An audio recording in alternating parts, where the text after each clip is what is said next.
Saudara sekalian, tema yang sangat tidak menyenangkan adalah tema penghakiman.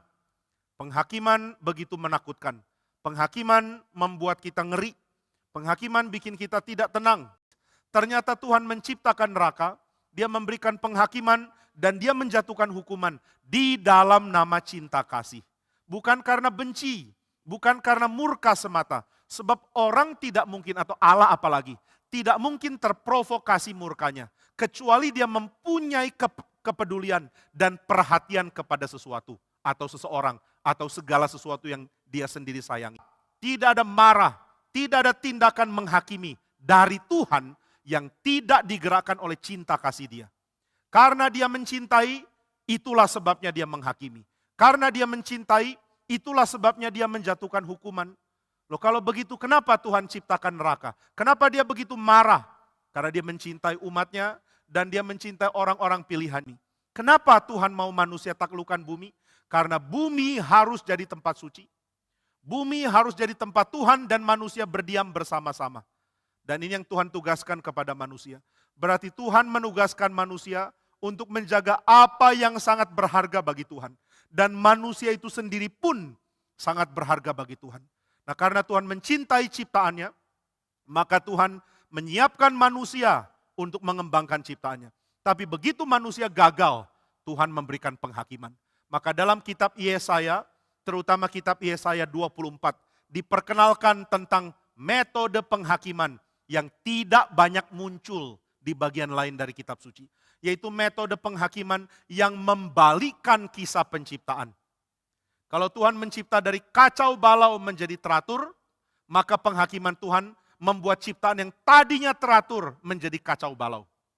Kalau Tuhan mencipta dari gelap jadi terang, maka penghakiman bikin pembalikan dari terang menjadi gelap. Kalau kisah penciptaan membuat yang kosong menjadi berlimpah, maka Tuhan menghakimi dengan membalikkan dari yang berlimpah menjadi kosong. Maka saudara, kalau Tuhan palingkan wajahnya, kalau Tuhan tarik dirinya, bumi tidak akan stabil. Kita jangan berpikir Tuhan menciptakan dunia seperti orang menciptakan produk yang bisa digunakan. Misalnya saudara mau pakai handphone, pabrik handphone akan bikin handphone.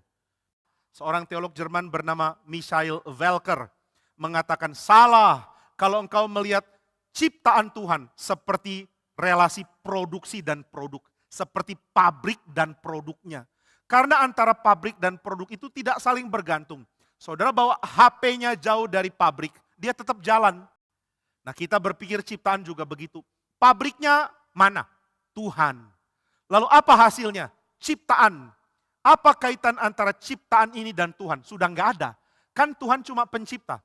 Nah, tapi di dalam konsep orang Israel dan juga harusnya konsep orang Kristen adalah bahwa ciptaan ditopang oleh Tuhan. Billy Graham mengatakan, kalau kamu tahu siapa Tuhan, kamu akan tahu tidak ada satupun sel di tubuhmu yang akan berfungsi benar jika bukan Tuhan yang topang. Tuhan secara aktif menopang setiap sel dalam tubuh saya. Demikian Tuhan secara aktif menopang setiap inti dari seluruh keberadaan ini. Tuhan bukan cuma memberikan penciptaan dengan berkata, tapi Tuhan terlibat langsung di dalam membuat seluruh ciptaan ini bisa ditopang dan jalan dengan baik. Nah, Tuhan kadang memberkati dengan memberikan kembali kebangunan, kesadaran, saya perlu Tuhan, saya perlu datang kepada Tuhan. Tapi kalau tidak ada kebangunan, orang keras hati mengatakan, saya tidak peduli Tuhan. Tanpa dia sadar bahwa seluruh sel di tubuhnya ditopang oleh firman, seluruh kekuatan dia ditopang oleh firman Tuhan. Tuhan menopang dengan sabar. Meskipun kita sedang membangkang, membelakangi dia, dan berdosa di hadapan dia. Tuhan terus sabar. Tapi jangan lupa, kesabaran Tuhan ada batas. Kalau saudara bilang, Pak, kesabaran Tuhan tidak berbatas. Jika kesabaran Tuhan tidak ada batas, berarti kasih Tuhan ada batas. Ini harus dimengerti. Kasih Tuhan begitu sempurna, maka kesabarannya ada batas. Kenapa ada batas? Karena untuk dia bersabar, kadang-kadang orang yang dia cintai yang harus menderita. Saudara mengerti maksud saya? Kalau ada orang jahat menindas satu orang jahat membuli satu orang yang lemah, dia pukul orang itu. Lalu Tuhan bilang, saya tunggu kamu bertobat. Itu berarti Tuhan sabar kepada orang jahat yang pukul orang. Tapi berarti Tuhan membiarkan orang yang dipukul terus. Maka Tuhan harus ada batas di dalam kesabarannya. Kenapa Tuhan menghakimi? Karena dia mencintai ciptaan ini. Dia menopangnya dengan rela. Dia mempunyai hati untuk melihat seluruh ciptaan jadi baik. Dan manusia menikmati, memimpin, dan tinggal di ciptaan ini. Waktu penghakiman tiba, apa yang Tuhan lakukan? Dia menarik dirinya. Dan waktu dia tarik dirinya, alam mulai bertindak seperti pada waktu Tuhan belum memberikan keteraturan, kelimpahan, dan juga terang. Nah ini ada di dalam Kejadian 1. Inilah uniknya Yesaya 24. Yesaya 24 mendeskripsikan penghakiman Tuhan, menjelaskan penghakiman Tuhan sebagai pembalikan Kejadian 1. Jadi Tuhan bikin alam yang tadinya kacau jadi baik. Tapi begitu Tuhan tarik dirinya, alam yang tadinya baik jadi kacau. Nah inilah yang mau dimaksudkan di dalam Yesaya 54. Gambarannya begitu indah. Jika Tuhan murka, maka ada fenomena seperti alam. Seperti gempa besar, seperti ombak besar, seperti air bah sebagai tanda penghakiman Tuhan. Ini kadang-kadang bersifat simbolik, tidak harus literal. Mana air bah yang menghancurkan Israel? Bangsa Babel. Nah saudara, kita diingatkan bahwa yang paling stabil bukan alam, tapi perkataan Tuhan.